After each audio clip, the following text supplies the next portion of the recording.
stage to have any sort of chance of turning.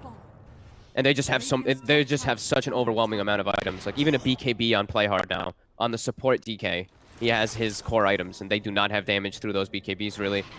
He should be able to freely choose what target he wants to lock down in pretty much every situation. They're going to actually bring the Shadow Fiend with Divine Favor over. But T1. Let's see what they can do. Play hard.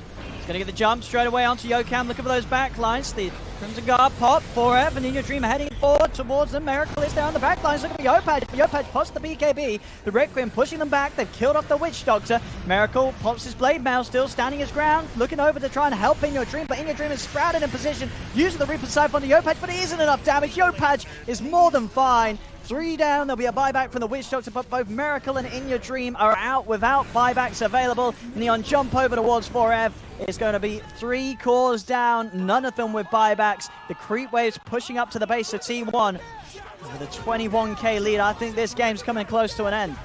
Agreed. I think T1 thought that they had an opportunity without SF being in the fight, but there's a Chen. Rappy just recalls him. He just Divine Favors him, Raptures him, whichever one you want to call it, into the fight. With all these auras, they stand their ground, and they're so strong. They have Mech, they have Pipe, they have Dominator, they have Drums, they have every single aura on this Chen. So fighting around him is just impossible for T1, and we see this keep happening. Yeah, these Chen lineups from Neon just look too strong right now. Yeah, you ban this. I think you ban this or you take it away from them. There's no way you give this to them. It is that good. It really is that good in their hands. There's Rappy. What's he ended on? 5-1 and 18. Easy Chen game for him. 2 sets of racks gone. T1, they are going to try and hold on. But they're down 27k and 2 full sets of racks at 29 minutes. Chance for a turnaround is going to be pretty slim, and I thought you can even see that with Skem's items. He's ready for a bit of fun. Picks up the Basher. Hell yeah. I mean, why not? You know, play for the RNG. You might get yourself a nice little bash. It might cancel the TP. You know, you've seen BKBs come into play now. Suddenly, Miracle trying to BKB and TP out might not save him. I mean, I'm down for some slight bashes. Yeah. Witch Doctor can't cancel Witch Doctor ult with a slight bash. I mean, he'll probably just die to the damage anyway. But mid, they find Rappy alone. They do. Gonna pop his Hand of God, but they're gonna be able to do it. They're finally able to take out that gem. Rappy buys back. He's not messing around. He's done with this game. He wants it over. Yokam has been finished off on the back. Miracle has no chance to live. Over to In Your Dream they go. Yeah, they're gonna call it. GG's out. T1 will tap out of this game 1 as Neon. The Chen strats are just too strong. Very nicely done. Fully in their comfort. You've got to take this away from them. You've got to break down this sort of play because Neon are so good with it. Yeah, and I honestly, I really enjoy watching Play Hard. I feel like he is a big playmaker. Like, he's playing DK support, and I feel like he was everywhere. It's like you don't see these type of ganks coming out from a normal ganking hero, but he's playing a DK with boots, and he's making things happen.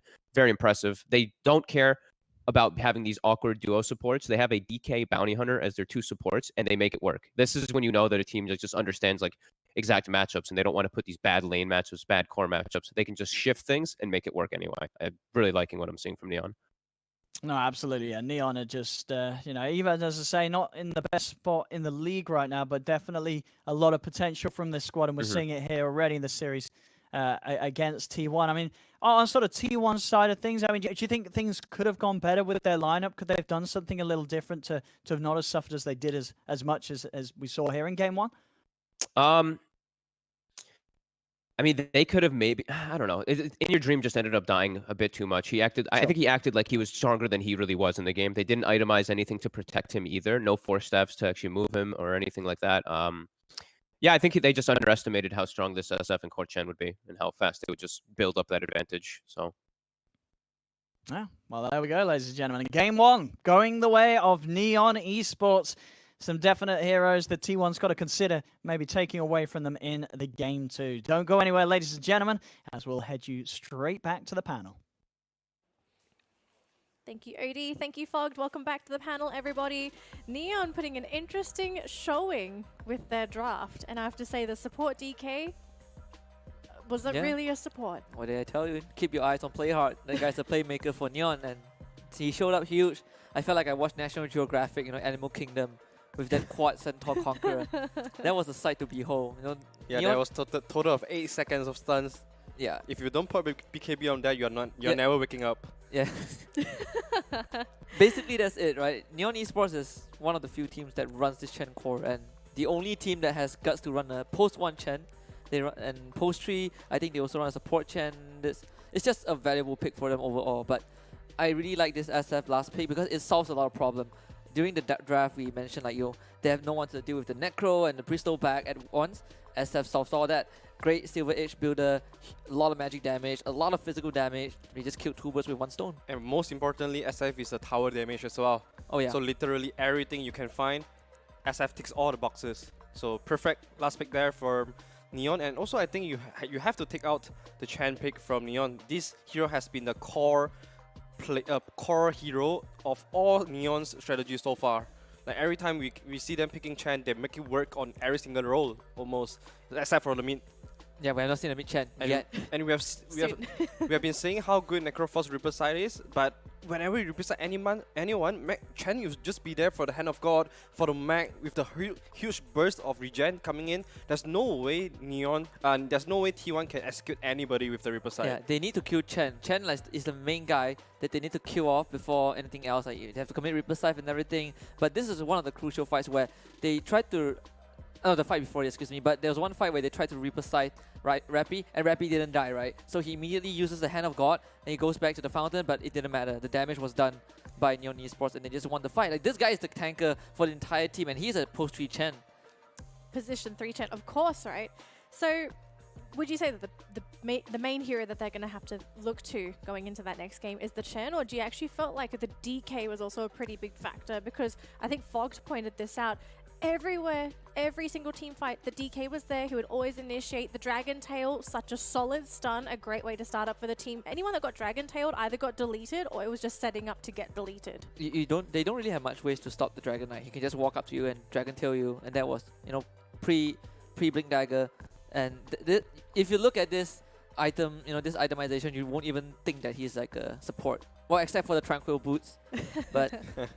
He basically has a net worth of a core. Right? He has more net worth than Necrophos, I think, at one point. Yeah, but the thing is, if you are daring Neon Esports to pick up the Dragon Knight, there is ways to avoid the ganking coming on Dragon Knight. You just have to pick more stable heroes on the lane.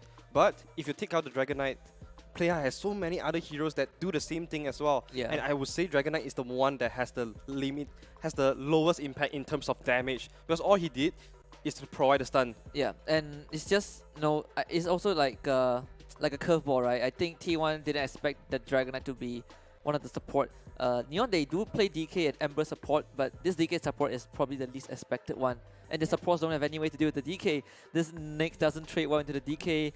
Witch Doctor doesn't do well either. You probably are looking like a Bane or a Disruptor that can actually provide something to prevent this DK from running at you. Yep.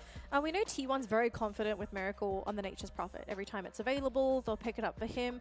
Why didn't he have that much impact this game? Was it just the whole Chen factor again, all this regen so that he couldn't delete somebody during a team fight? Or was there maybe another underlying issue that sort of made the Nature's Prophet useless? Neon is one team that loves to run the Nature's Prophet as well, so I'm sure they know the limitations of Nature's Prophet. You don't want to be teleporting yourself into a 5-man 5-on-5 team fight. And this is what Neon has been doing the entire game. They're just throwing bodies into this team fight, making sure that when they are fighting, they are always 5-man present in the team fight with the Chen creeps as well. So there's no way Nature's Prophet just jump into anyone and just snipe anyone else, because Chen will always be there with the heal. Yeah. And if you don't kill the Chen, you're not killing anybody. Like Miracle, you don't want to just show up and then be surrounded by everyone. That is the worst case scenario. And you want to play fast, right? But the rest of the T1 squad is just not able to keep up. Necrophos is supposed to tank up and stand beside this Prophet. The Bristleback is supposed to be able to frontline, but they've been dying way too much, especially in your dream. Like, he's just not as strong as you think he was. Yeah, so maybe going into game 2, looking for more standard heroes, because Necrophos not really a typical in your dreams hero, is it? They just need to find a way to keep him alive, right? He's not staying alive long enough in those fights. Do you think maybe because Necrophos plays differently to his typical hero pool, maybe he didn't feel confident playing this game either on the Necrophos? Yeah, maybe I like in a lot of scrimmages, I can see the pride of a mid player. You don't really want to back down from a trade, but most of the time you must back down against the SF because he's just going to nuke you through with the 3 races. Yeah. And I think this is why maybe it explains why In Your Dream has a lot of uncharacteristic depth. And another thing is that we have said a lot of times this patch favors the team that's doing the attack. They have the first mover advantage, and their kills and the kills that they got more rewards, especially with the bounty hunter. Yeah, I think T1 just got outplayed in game 1. All right, thank you, gentlemen. We've still got one more game, folks, so don't go anywhere. We're going to see if T1 will be able to bring this to a 1-1 score, or maybe Neon will 2-0 T1. We don't know yet, but we will find out after the break.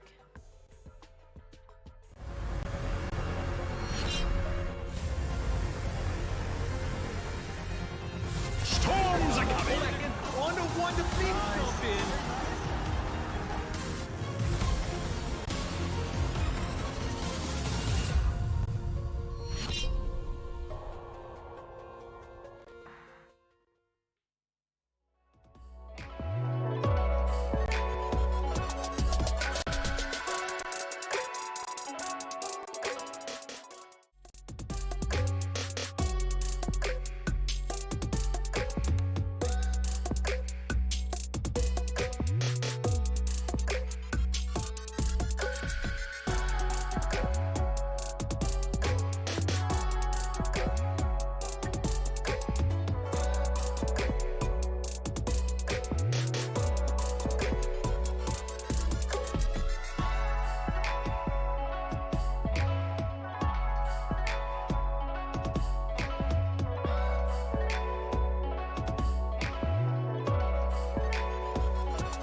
Hi, my name is Prime AJ Make. I play for support position for Team Neon Esports. Hi, my name is Andre Ong. My in-game name is Scam, and I play carry for Neon Esports.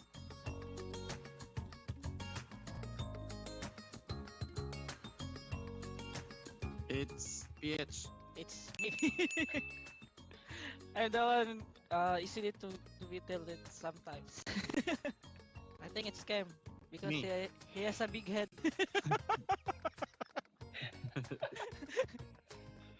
Yo, Pudge. I think it's Yopaj. Me and Zhao, maybe. I think so. Jao and Scam because they're big guys.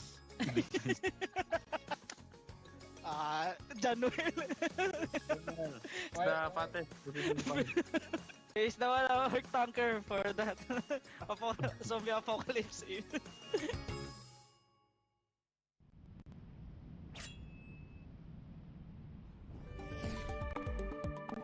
Career esports is something that is debatable now. Last time it's like a no, so now it's like people are, maybe yes, yeah, this guy's earning, so something viable, so it's going somewhere for sure.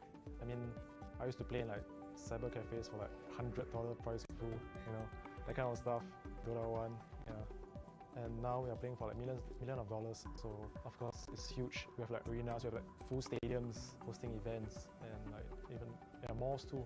So yeah, it's improved a lot throughout the year. I think like most traditional Asian parents, of course it's gonna be a no. Like go study, go be a doctor, go be an engineer or something for me. So it's a lot of resistance against it.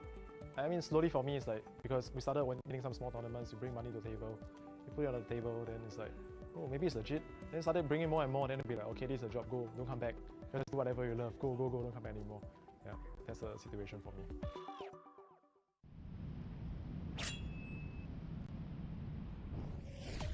When I started to play Dota over and over and I did not get to the school, my mother is like, why don't you finish your school and then after that you can do anything you want. Yeah, in like high school, when I'm about to finish my school, and then I participated in the tournament, and after that I won, and then I regained her trust again. Like, she's confident, like, you can be like whoever you want. For me, like, my goal is just, I just want to at least qualify to the TI and get top 10 or top 5. The TI is just too great.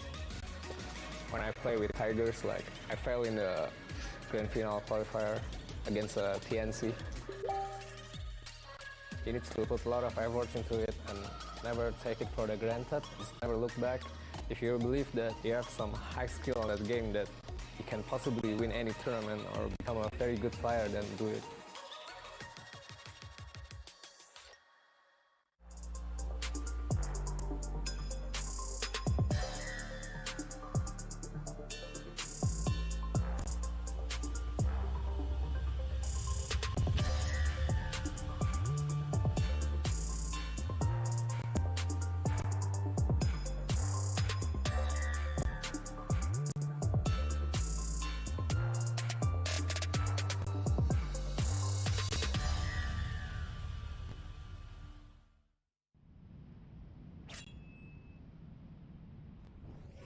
Hello everyone, I'm Daryl and my nick is Ice. I play for Team Fnatic and I play Dota 2. I started in gaming really young. In a way, I grew up without caring much about what my family or friends think or thought of what I was gonna do.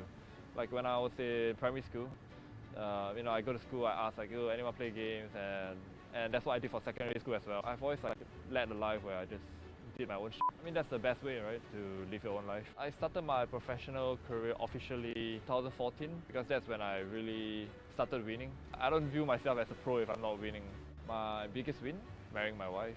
Oh, in gaming? The biggest win in gaming so far. I actually can't think of gaming because I haven't won TI. What motivates me as a player? Having fun. Money is a motivation for everything because life revolves around money. It's not that money motivates me, it's just you need money to live, right? Can't help that. But without money, I would say it's just because I enjoy the game.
Storms are coming!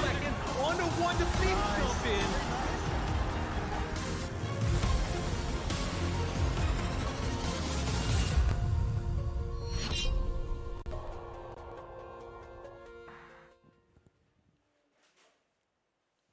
Welcome back to the One Esports Dota 2 Southeast Asia League, powered by IO Esports and sponsored by Omen, Intel, Toomey, and Harvey Norman. This is our final game of the night, and Neon surprised us with a very convincing game one. Yeah, I would say they just outplayed T1 at every juncture of the game. Yeah, and speaking about surprise, they play the same things as well. Like they left a chance this last patch. The bounty hunter has been always their favorite. And also speaking about surprises, what do you have for us? Oh yeah, I mean, it's week 3. I don't think it's a surprise, but it's always good to remind you guys about what we have. So I want to give a quick shout out to Omen for providing us with this thin and light gaming laptop. If you want to come into a game one day and surprise your opponents with the insane mechanical skills and performance that your device provides, this is the beast that you might want to consider going for. And if you want to surprise your another half, and if you're looking for any present, right, we have a beautiful baby here, the Tumi backpack, and this will keep you up with the fashion game. So make sure you sign up at tumi.com/esports and you'll find a chance to win a Tumi backpack. If you're not into the fashion game and you still want to get into the gaming aspect, we're giving away a Logitech G gaming mouse for you guys that are tuning into the broadcast. All you need to do is head on over to the link down below, fill in the survey, and once you've filled that out, you'll be in the running to win a Logitech G gaming mouse. And if you're not interested in a mouse or you love predictions, don't forget next Sunday. Wow, we're talking about China as a language, how beautiful it is. Look how ugly my English is.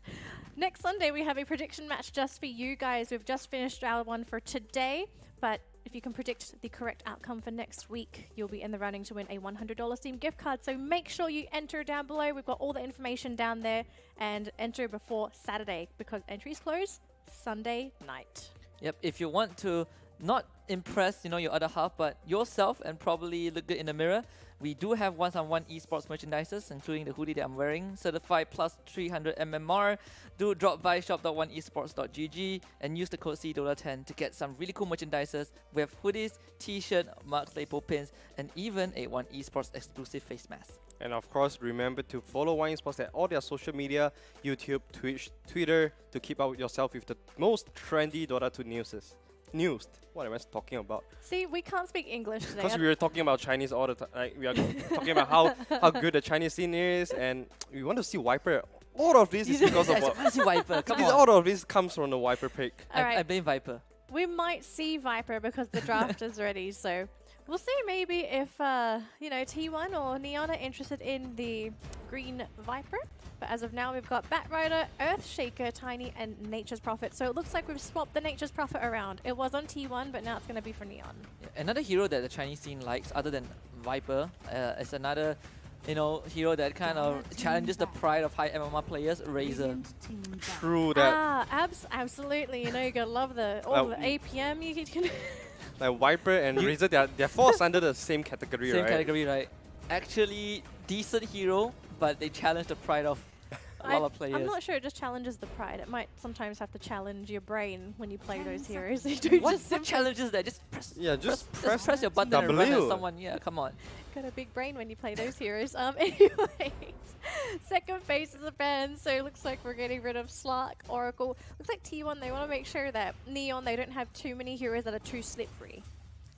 Yeah, I think the Shaker Batrider is really. It's a standard opening, strong opening. For Neon, it's the same as well. You get the Tiny, probably on Play Hard. This Prophet can be on both Scam or Yopaj. They even ban the Oracle. I mean, T1 banned the Oracle because Jano plays an amazing Oracle. They don't want this extra insurance for Neon Esports. Also taking out the Abaddon just to, it's the same thing. But they're going to bring in the IO this time. They say, we have enough.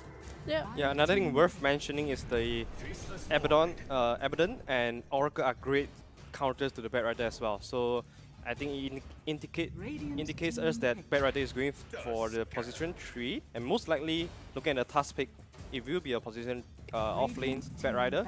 But Neon Esports, they are really quick with their responses though. I think both teams are quite quick, right? They're instant lock-in for the IO and the Tusk for T1, so they've got a way to protect the IO with the Tusk Snowball. We don't know if this is a carry IO yet either because they've still got that last pick. We've seen them play it as a carry. I'm very sure they can play it as a support. They've got some really talented supports that can handle the IO.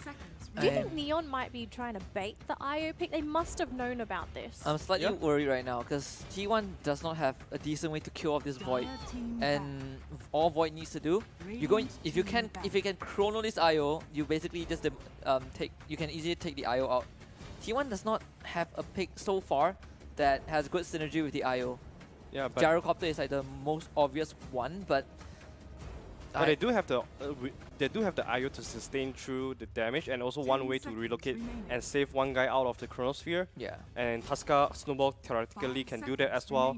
I think one of the biggest weaknesses of Void is that you have a huge window timing where like without your chronosphere you are not able to do anything unless you have your teammates going in providing you all the disables. And I think T1 they have great ways to abuse that timing. But even then, though, even let's say the chronosphere is down, if we take a look at what T1 have, their heroes aren't really that threatening to avoid by themselves. If they have their spells, of course, quite threatening, but in terms of just physical right-click 1v1 potential, I don't really think anyone can 1v1 the Void. No, not really for now. Like T1 objectives are clear here. They want to be the one attacking. They have to be the one initiating on Neon Esports. Otherwise, it's very hard for them to win a team fight. You have the Batrider for you to do that job. You also have the Shaker to come in with the counter initiation, especially on the Void. But I think Neon Esports they are very prepared for this. I think they're setting up for the Tiny mid. Your Pash played a lot of Tiny, I think, and Tiny is one good hero to counter the IO because get your Blink Dagger, jump on him, and it's a pretty easy burst. Yeah, Veno ban from T1 Classic, right? To Veno, good against the Batrider, good against the Shake, basically good against the entire team. Alright, let's assume the IO here is not a carry IO. What could Miracle pick up that pairs very well with the IO? There's a lot of heroes available. They didn't really ban too many carries out. I think Luna is another hero that pairs really well with the IO, giving you the steroid that Luna needs, a little bit tankiness, allows you to sustain through the burst damage coming out from Neon as well. I guess Gyro isn't too bad for T1, but how do they survive to the early phase? Like most of the time, you want to pick Void into a Gyro. Yeah, and this is, I don't know. I don't know what T1 can fall to. TB, like just go all in or all out? I was going to ask if TB might be an option since that hero has also been very strong so far. Yeah, the only thing is, all of these hard carry heroes, they are all afraid of the Chronosphere. Yeah. And Neon Esports, obviously they have a lot of injection to the Chronosphere. I guess Troll would be decent. The Morphing is bad now. PL? Want to go for Troll. PL is okay. It's okay, but if you get caught by the Chronosphere, it's the same story. You keep Void can go for the Mjolnir build. But at least for PL, right, you can always just throw illusions to burn out the Void's mana, and then you start the team fight. It's always easier for PL to play around the Void. Yeah. Because of the elusiveness. Another hero that comes to mind is Wraith King against Void is always pretty good, but I'm afraid they'll have a very bad lane if they go for the Wraith King. Yeah, the laning phase for Wraith King is going to be super atrocious. All of the heroes from Young Esports can easily take out the Wraith King. Like all this assumption is made as if in your dream can play a mid with a mid IO. Yeah. Otherwise, they'll put IO at the carry lane and they are looking for a mid hero here. Or you can like a mid Batrider, like a core shaker, this IO touch support. This is it's a classic T1 thing. What if they put Miracle with the IO mid? Well, never mind, we get a Mirana now. So how do the lanes feel like? Is this guaranteed carry IO? Is this a support IO? It has to be a core IO, right? Yeah, I think they picked the IO. Here, they want it to be a core, but Miracle is also a big fan of Mirana. Like most of the time, he plays a very good carry Mirana. But we have also seen him in your dream play that as well. I believe this is IO and Mirana core from T1. Maybe like a 4F bat, right? Yeah. The Toss and Shaker just not good as a core. I mean, Shaker is okay, but you've only seen it in EU. They are really elusive though, T1 heroes. They have to make sure they are the one initiating the fight, controlling how the team fight goes. Otherwise, if they get chronoed, if they get initiated on, it's very hard for them to excel in team fight. Yeah, there's no way to deal with the chrono. Like if Scam gets like a good chrono in T1, that's it. The fight is over. So I think we need to know the big question here: is it Neon or T1 for this last game? I do think Neon has a better draft to execute. It's easier to execute. You can always fall back to the Chronosphere for you to start things up, and we have seen how Neon, they're always being the attacker as well. I would go with Neon. Nah, it's Neon for me. It's not to say I don't believe in T1's draft, but this draft just you cannot mess up, right? You have to everything has to play to perfection. Yeah. All right, gentlemen, thank you for your breakdown of the draft. We're going to throw it over to OD Pixel and Fogged. They'll be leading you through the second game of the night. Gentlemen, take it away.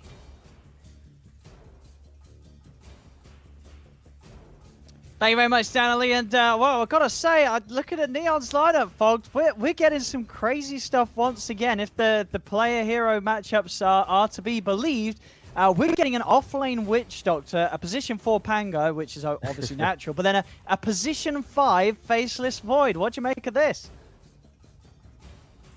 Okay, let's think. So he wants it for, I guess, his time dilation versus Batrider. I'm not too sure. I mean, we'll see. It's definitely new. Yeah, let's get ourselves into it. Game 2, ladies and gentlemen.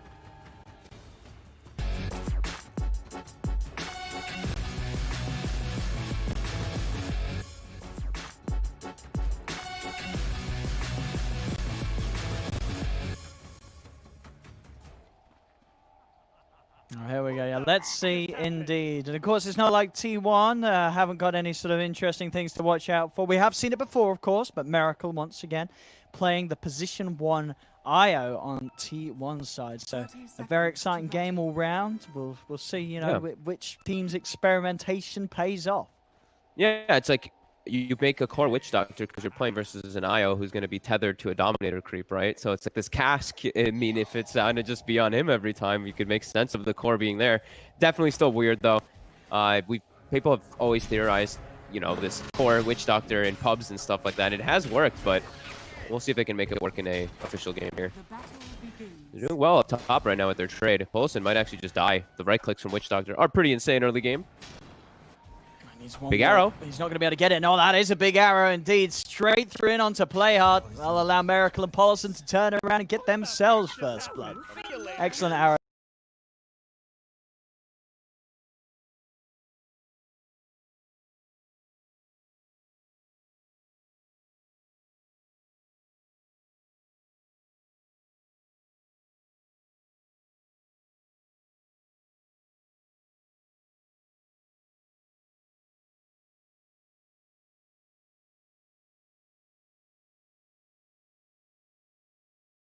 From In Your Dreams, just pulling over a little bit from the middle.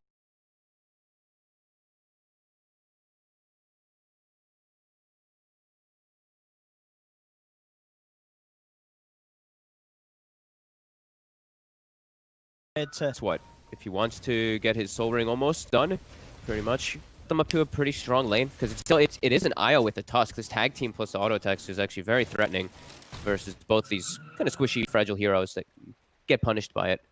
Easy rotations for Jokam, pretty much. If he ever makes his move up top, he can quickly set up for kills to enable Miracle. Speaking of enable Miracle, Poloson's in. He is. He's going for it, and it's not going to pay off. That's Paulson giving up his life there. Tried to go aggressive with the trading, and ends up losing out to Playhard and Rappy. Okay, so I mean, I'm very curious about bottom. Like, I love that they're just not afraid to switch things up, right? Like you're mentioning, 5 position Void.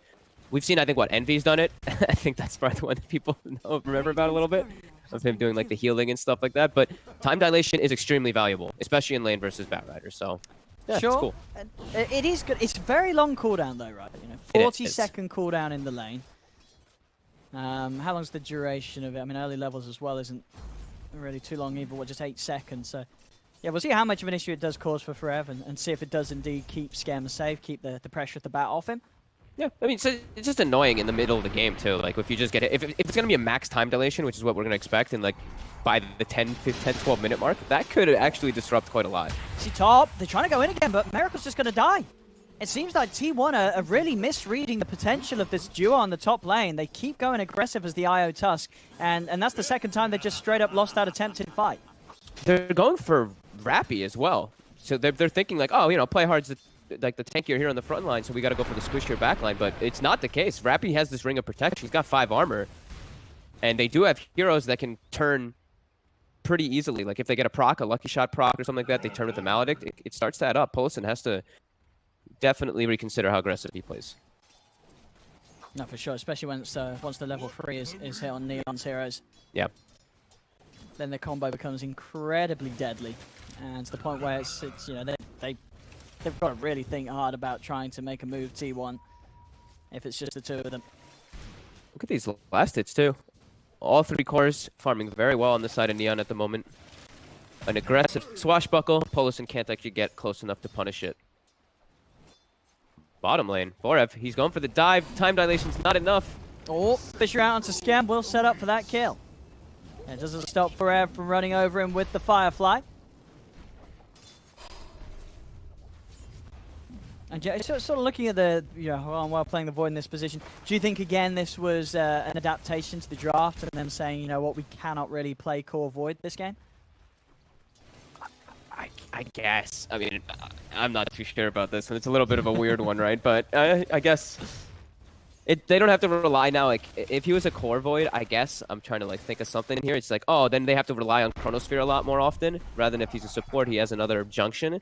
So their lineup can actually fight pretty fast. That's the thing I look at is T1, they have a really fast draft. So if they don't have to rely on cooldown on Neon for the Chrono, then cool. I mean, maybe. I'm not too sure. It's something different, so. Top. We're going to see them try and get aggressive again. Lucky shot's going to be there on the first proc onto Polisson. So no more punches to come in. Swashbuckle, along with the Maledict, is going to give him quite a bit of a hit. But Miracle, of course, has a fair bit of sustain to offset the difference. Make sure the Maledict doesn't do too much. They're doing so well up top. And Witch Doctor versus Io, that's always going to be strong cask. Bottom. Those tether targets. And oh, bottom. Gem's going to go down, see if Bromwell can find Forev in return. Fisher is going to block him off and will not be able to turn on to Forev. Forev's going to live. That's the Prophet out of the lane. Did use the TP. Of course, we'll have the teleportation to return still, but yeah, we're seeing T1 able to slow down Scam's game here in the safe lane. 2 deaths early on. They're trying to punch back here, and while he wants to try some, but I mean, he doesn't have bash skilled, so just some casual hits for him. Mid, Yopaz, he's trying to dive onto In Your Dream here. He's having an excellent start, by the way, in that mid lane matchup. He actually dives forward here. He's going to be able to steal the bounty rune away. And we'll be able to, actually, we're top. Polisson's able to come in with the snowball. We'll be able to take that bounty rune. But may die for it. Maledict on him. He's going to go for the TP out, but this is going to be more than enough damage. Or is it the heal in the fountain? Is it enough to save him? It is. Polisson will live. Same time down bottom this time. Neon will manage to kill off Forev. Does cost them Harwell's life, but it is Forev finally out of the lane. They've been trying to get that back for quite some time now. Yeah, nice rotation by Yopaj. I like how he actually played that whole last minute or so. He dove In Your Dream super hard so he secures the rune, and then he can make a move bottom freely afterwards. Sadly, they lost their Void, but he needs to make space. He needs to help out Scam a little bit here, as Scam with those 2 deaths does hurt, even though he's still top of the CS, almost top net worth too. Top. Playing hard trying for Miracle, but not quite having Rappy in range and no creeps around to go for the bounces on. It's interesting to see how much still looking good. How much Joachim is really playing around bottom. I feel like if he moves top, he can always set up kills for Miracle. But I guess his idea more is just helping Forev shut down Scam instead of helping Miracle catch up top. Because he still is, I mean, he's still farming okay, just not great. We'll see his Scam's movements got on the a TP shaker. top as well. Yeah, he's only level 5 too. I mean, we'll see if, he's going to put the 3rd point in his treant, so they are going to have some good tower push here. See what Polisson and Miracle can do to try and pull this push off the tower. Ooh, they're smoking from mid toward top, but it did get seen. Invis, though, on In Your Dream. Invis TP. See what they go for. Yeah, In Your Dream getting right in the midst of them. Just have 3 points in the Starstorm's going to start things off looking for Rappy. Fisher's out, but the snowball's off over onto Scam. Still with the shard control. Nicely done, Rappy will be focused, but Yopaj is coming as well to help turn this one around. Goes for the full combo onto the Shaker. Takes him out. Play hard, jumps across with the Swashbuckle. The heals onto In Your Dream from Miracle. Keeping this Mirana alive, though, and Neon cannot take this fight. Perfect positioning from In Your Dream. Max Starstorm in the middle of everybody. Level 3 Spirits too. Decent chunk of damage. Yopaj might be able to get a return play here though.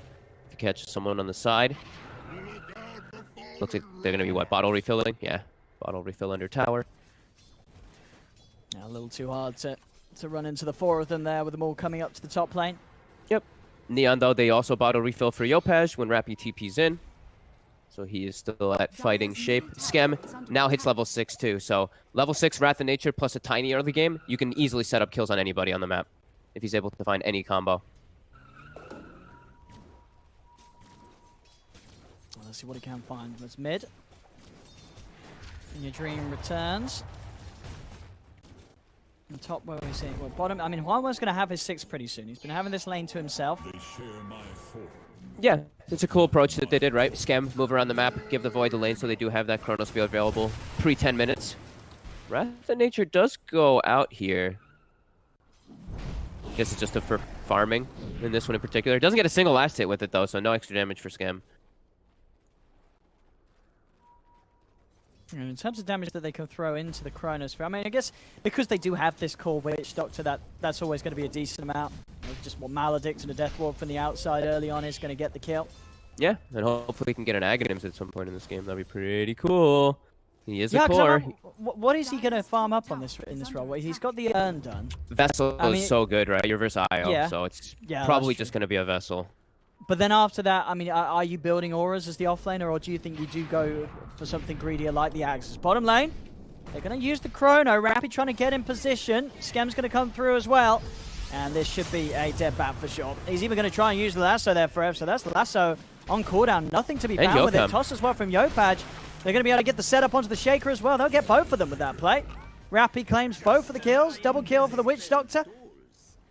I mean, this is the thing, you know, as I say, every time this combo is going to work very nicely.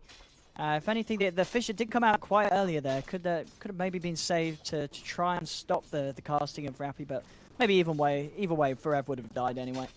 Yeah, probably. Yopaj immediately going for another aggressive play here onto top.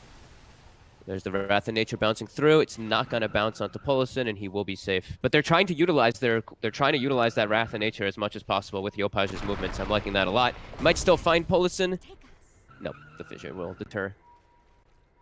Bounty runes though, with the Moonlight Shadow around it. Radiant are scanning. There we go. As the leaps, In Your Dream commits for this one. He's still got 1 leap left. The Avalanche. Snowball backup coming in Your Dream wants to fight. Turns over towards Yopaj. Miracle tethers across on Polison. Yopaj, he needs help. He's not going to get it in time. He goes down. Centaur stun onto Scem, who's TP'd in to try and fight this. But the Fisher into the Enchant Totem. Scem, he's falling low. Pops the 1 charges. Turns towards Polison. Run well and Play Hard trying their best to help him out. But he's still going to fall. Scem's dead. Play Hard hits the 6. He has the Rolling Thunder available. Bounces across towards Your Dream. And Your Dream, he is out of leaps. Rappy's coming across. The cast bounces are going to be there as Rappy pops it. He's got the Death Ward ready to go too if he needs it. There it is. Onto Yokam. As Rappy's able to turn up, get the cleanup kills. They're going to try and chase down Miracle. The dilation is going to slow down the ability of his tether. Tether is finally there.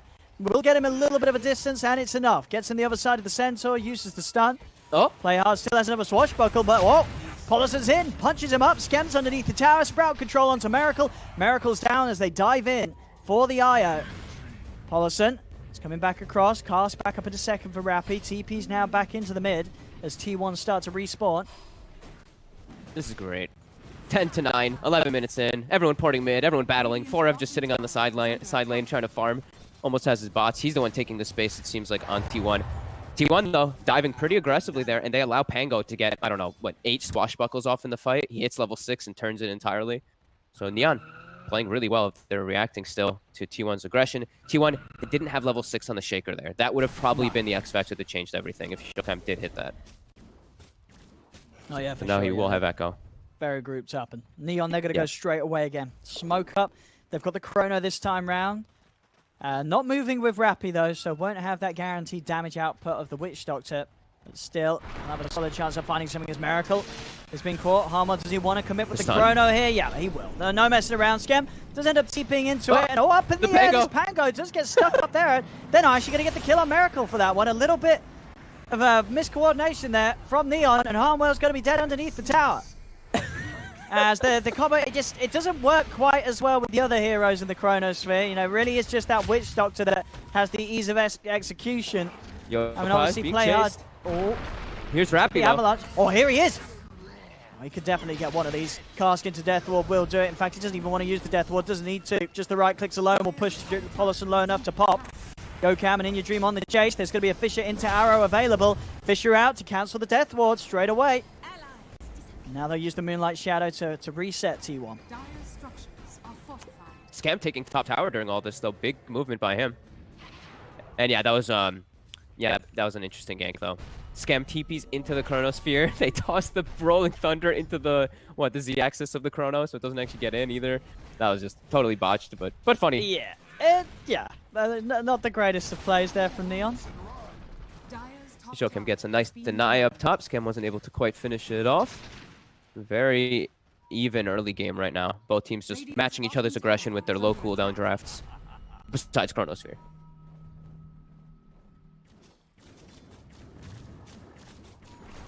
See what they can do over towards mid.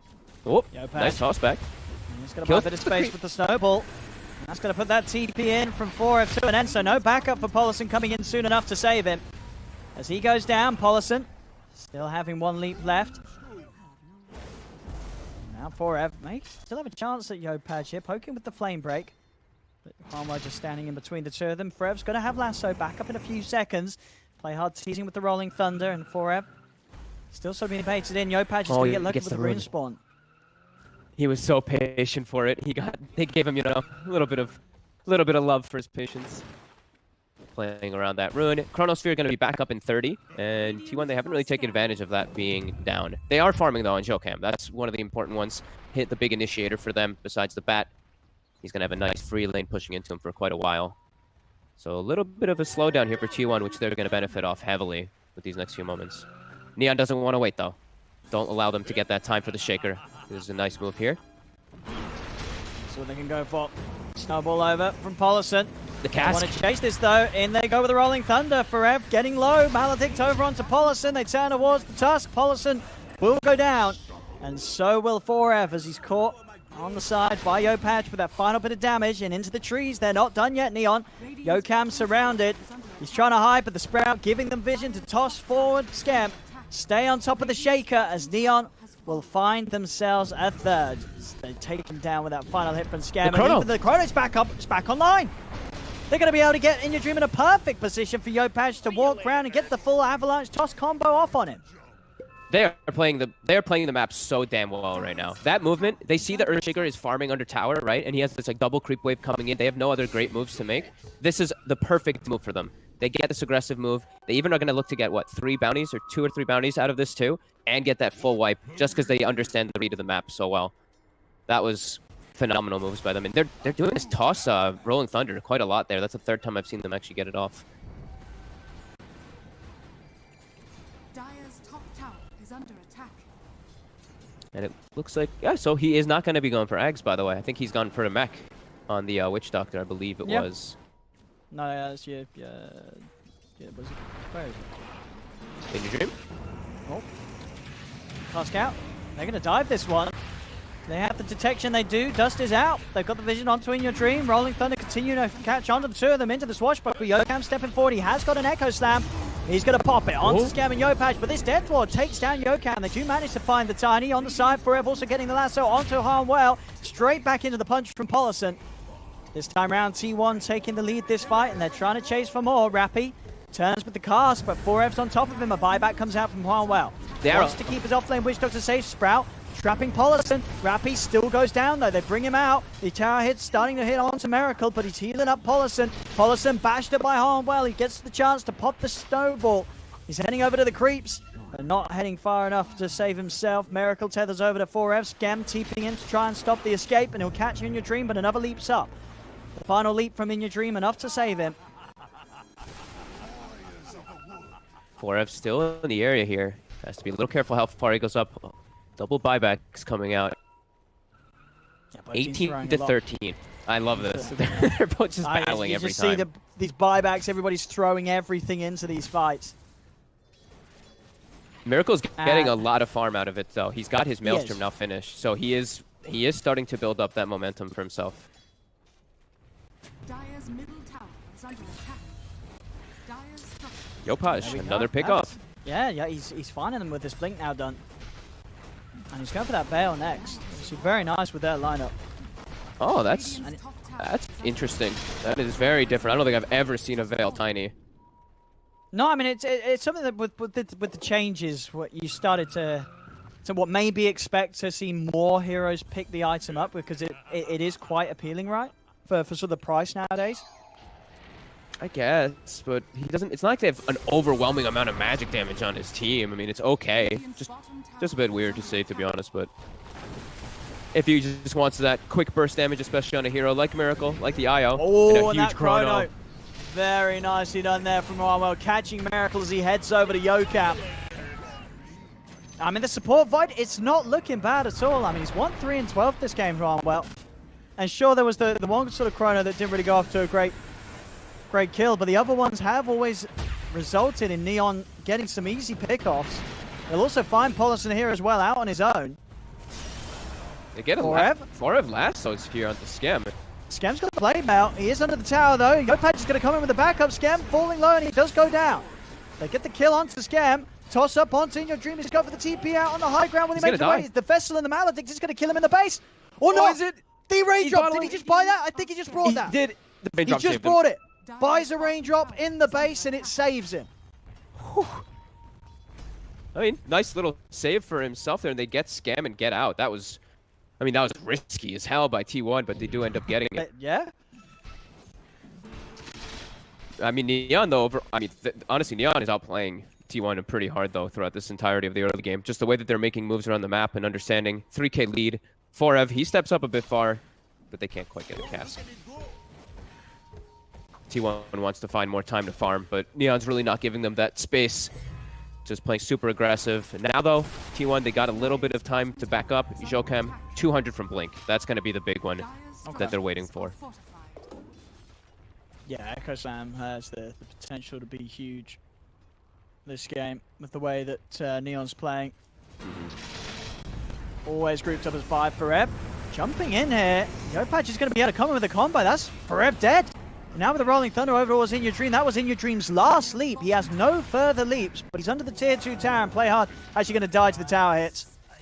As he dove a little further than the rest of his team were willing to follow him. Now over towards Yopaj, T1. Going to be able to close it onto the Tiny. They're going to be able to find him as well. So some quick kills in response, and maybe not done yet, but Yocam off the mark with that Fisher. The arrow, is it going to catch on to anyone? It isn't. Miracle relocating forward, looking for Huanwell. He's still got a time walk though. They're trying to go for Rappy instead. Know that he has limited abilities of escaping, but the movement speed's enough. They can't quite chase him down. Huanwell even thinking about turning. Skem's teeping in. He's going to have Chrono back up in 15 seconds. I think T1, they are aware. They back away from this. This is it. I mean, this is so interesting, these item builds and everything too. Like, In Your Dream just has a blade mail on Mirana. Yeah. I mean, it is a good item, right? It's a lot of damage. It's a good item. It is a lot of damage now. Very intriguing to see this, though.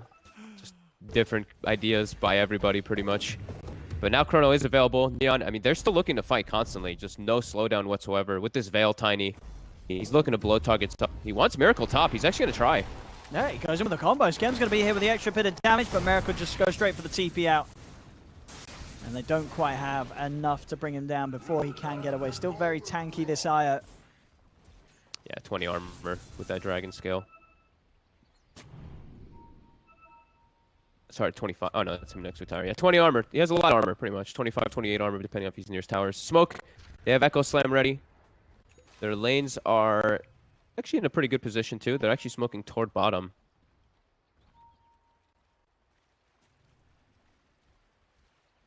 Let's see where they can go with this. There's nobody down here, though, on Neon's side right now. Neon are, they're sticking together as a 5, and with the Chrono, Neon won't be too fussed or at all if T1 do want to try coming looking for a fight, especially with the fact they have a DD. Actually, Huanwell's going to pick that up for himself, not even letting Yopaj. I don't know why they didn't just let Yopaj go grab that. He's got an empty bottle and he's tiny. He's a get out of my way. Void's like, I'm having this one. When you look at his items too, it looks so funny. He just got Boots, Crown, and an Orb of Venom. Boots, Crown, but he's got a DD. Got a DD, he's in. Right. Wilson. I mean, dude, if Yopaj had the DD there, that would have been a kill. Arrows out onto Play Hard.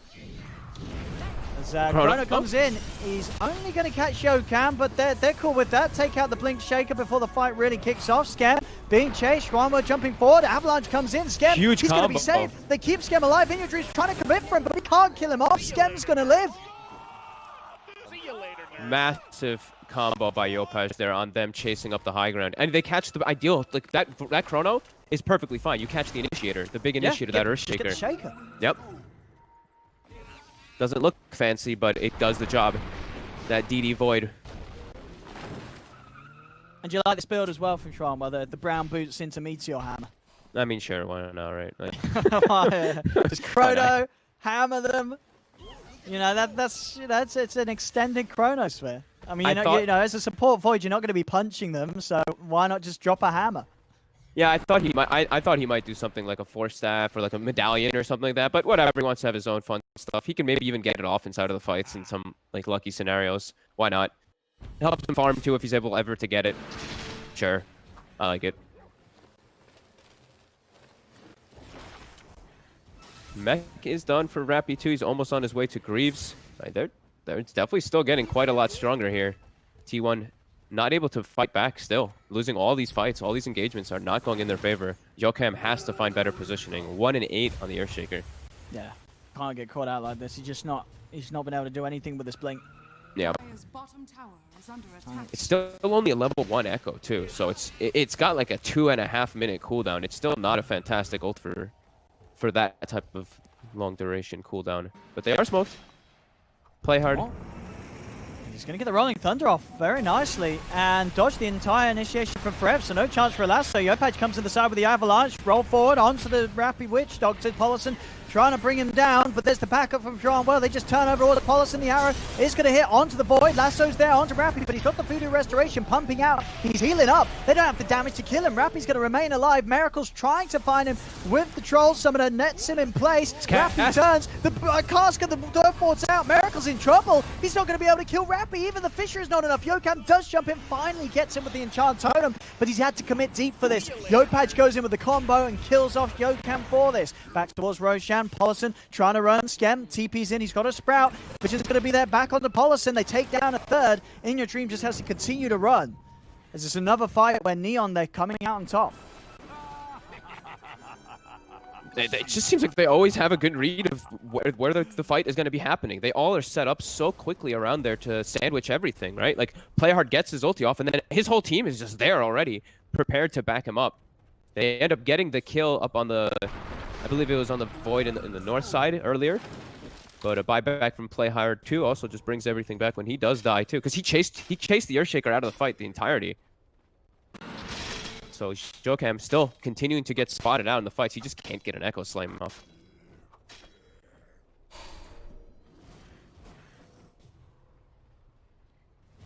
These fights just looking super difficult for T1. Just unable to get the proper jump. If they can get a proper jump, if they can start a fight with an advantage, then perhaps, but...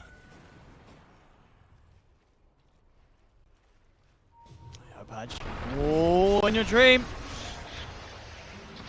Another leap. He's going to need to use it. He's been tossed back, though. There's the final leap. And Playhard, oh, he doesn't quite get the angle, but it doesn't matter. Death Ward down from Rappy, and In Your Dream dies for his attempt to get his hands onto the rune. That's a really costly death, actually. They have so much time now. It's 40 seconds. Pango ult's going to be back up by the time the Mirana's up. They have, I mean, the world's their oyster right now with what they want to do. Looks like it's going to be Roche is going to be the attempt here, as they do have good right click from Scam. Yeah, I mean, I don't know if you mentioned this as well, but with the Kaya Sand. I saw, yeah. I was just actually looking at his item build. I mean, it works pretty cool with the way with Mjolnir, especially, too, and they have Veil. Like, he has so much spell damage that's actually going to be blowing up around him in cooperation with that Veil. But looks like T1, they're actually looking to fight Jokam. He's got the Echo. He's going to try and jump, but they're already out of the pit. Oh, that was a bit of an awkward combo there. He jumped in at the same time that Forev flame break them. So it was like, all right, this could be a decent Echo. Nah, I'm going to knock them all different directions. Now Forev, he's trying to go in to contest this, but he's just going to die almost certainly. He can't do anything about this. He's dead as well. What the heck? Oh, no. That was a pretty terrible non-combo there. The flame break into no Echo Slam. Polisson will also go down. Yeah, T1, they're maybe their voice comms went down. I don't know. Something definitely happened there. It looked like they all wanted to go at the same time, but In Your Dream as well as Miracle were like, we're just gonna farm on this. Definitely miscommunication coming in. And Neon, they're cruising. 8k gold lead. Now they have all this time again. They have all their ultimates. They can pick and choose what they want to do. And there it is, the legendary Meteor Hammer Void. Carnwell ready to summon down the meteors from the heavens. Miracle? Oh. Yopesh, he's found him. He has. I mean, there's TP's coming in. Miracle is going to tether across. He's going for the TP. Oh, Playhard, he's just off the mark. Oh. Tried to find him with the Rolling Thunder, couldn't quite get the angle to keep himself on the lower half of the ground. So Miracle just in position to TP out. Did he like not Sentry have is vision down. or something either? Because he had a net, he had a clumsy net. He could have netted him if you saw him. But Miracle does get away, and now they find Jokem again. Hey, they're just crumbling now, T1. Yep. They are crumbling. The communication, the team play is just not there at all here from T1. Oh, Neon is, I mean, they're all over it. Look at how aggressive they're playing. I mean, Rappy, 12, 3, and 16 on Core Witch Doctor, guys. Oh, man. Yeah, he's part of he's 28 of having an 34 incredible kills. Yeah, he's owning. I mean, I don't know how do you draft against this team? You know, Neon are just ready to come at you with the biggest surprises I feel we've seen here in the league. I mean, sort of in the world, you know, not many other teams are willing to come out with these sort of drafts on the level of Neon. Definitely. I mean, last game they had Bounty Hunter DK supports. This game they have Banco. Like, this is, I mean, just, it's extremely bizarre, but it's working. It is. I mean, this is a 4K net worth Void at 29 minutes in, but he's having an amazing game as this support. 1, 4, and 21. Brown Boots, Meteor Hammer, that's all he needed. I mean, as we said, to be honest, this was all done before the Meteor Hammer. You know, this has been all accomplished by just having Brown Boots. He's done this much as this hero in this position. And that, you know, that, I think that's really got to say something, you know, in the way that maybe there really is something here. Yeah, I mean, the time dilation has honestly done a pretty decent job inside of the fights. He has a lot of good support. You know, his teammates provides all the damage for him, so he just has to set up for them. Bounty Rune, the Meteor Hammer play. Oh, it nearly did it there, but the Snowball does come out in time. Paulison may just still die here, though. Oh, no. TP out will save him. Wanwell's not able to get on top and look for the bashes. Dire's bottom tower is under attack. So he's out, and of course, wanting to save the Chrono for the bigger kills. And look at this as well. Yopaj going full... Hell yeah. Full power. You know, maximum power build here. The Blink Veil Dagon. I mean, the burst All about damage that is burst. always going to be here. Yeah, it's always going to be insane. And Miranda in particular, like in your dream, is extremely fragile. He gets hit by a combo and a Dagon, he's pretty much just dead in the fights. Yopaj. Yopaj is in. Looking for Paulison. Might be able to get the toss back. I mean, they're still just trying to split up and farming T1. So Miranda ults, but they do see it. They have a ward in the mid lane, so they're going to be prepared here, I'd expect, with some sentries. Yeah, Henwell has some available. And they actually see in your dream. They have a ward and a sentry around that area. Oh, Forev's got Yopaj. Yopaj. But in the back. They've got the lasso. Playhard's able to blink forward though and cover him with the Rolling Thunder. And now Paulison's trapped. He's going to snowball over to Scam. Flame Break knocking Scam as well down to the low ground. A bit of an awkward position, but with the Maledict and a huge bounce from the Nature's Wrath. Paulison out of the game. Oh wait, what did he try and chrono here? He tried to chrono the Miranda and he chronoed the cliff. And he misclicked, I think. The Miranda was TPing right in front of him.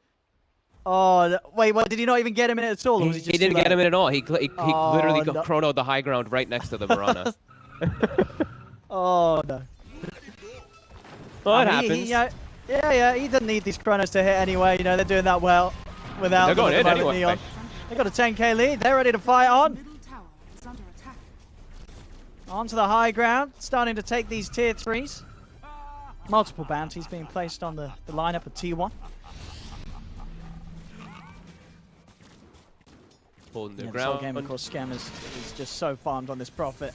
Yeah. You know, it's not really been the focus of attention. It's just sort of been the more clowny and fun picks we've seen from Neon, you know. Carry Prophets, like, we see that all the time.